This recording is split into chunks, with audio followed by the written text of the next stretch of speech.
So here we are celebrating 60-year anniversary of the church, and I was thinking about my own life cycle. You know, we had 2 daughters who are now grown, and the church kind of goes through the same cycles like families do, and you pass it on to the next generation. So one of the things I'm grateful for is seeing the next generation today and how encouraging that is. Hebrews 12 says, "Therefore, since we are surrounded by such a great cloud of witnesses, let us throw aside everything that hinders and the sin that so easily entangles. Let us run with perseverance the race marked out for us. Let us fix our eyes on Jesus." Every generation. Let us fix our eyes on Jesus, the author and perfecter of our faith, who for the joy set before him endured the cross, scorning its shame, and sat down at the right hand of the throne of God. Consider him who endured such opposition from sinful men, so that he will not grow weary and lose heart. So I think in my own life about the great cloud of witnesses, my mom, my sister, my dad, all the ones who've gone before, me in the faith and my family. And this church is here because it's built on that cloud of witnesses. But there are many who were here when I was pastoring. It's now been 20 years since I left Grace Covenant and went to Simpson. But built upon the shoulders of those who have served here, lived here, gave their lives here for the ministry here in South San Francisco.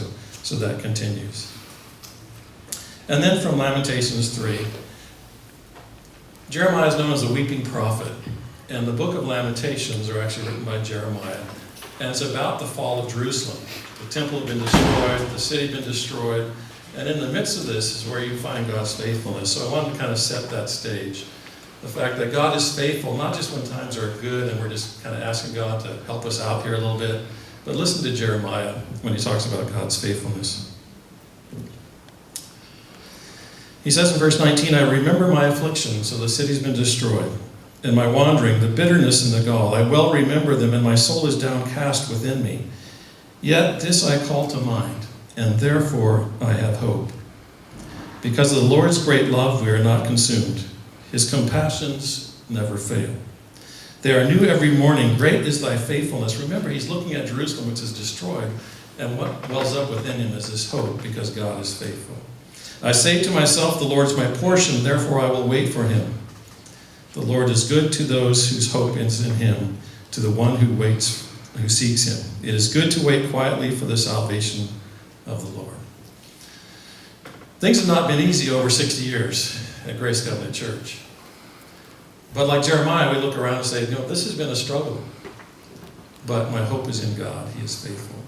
So I'm grateful to look upon you this morning, thinking of, of course, my faithful friends and congregants who were here when I was here earlier years, but also for you, for coming. All those who are here in the last 5 years, as Pastor Cameron mentioned. I didn't mention, he and I kind of go back a little ways. After I'd been pastoring here, I moved up to Redding to be at Simpson. And Pastor Cameron was actually working for an accreditation agency that would come and visit schools and work out their accreditation. And he was working for that body. It was called Western Association of Schools and Colleges. And I was on the receiving end of that because I was the accreditation officer at the school. So we got to meet there and talked about Grace Covenant before he came. And so I'm pleased as well, passing the torch along to Pastor Cameron and the blessings that God has here for you. So I want to encourage you and thank you for this time.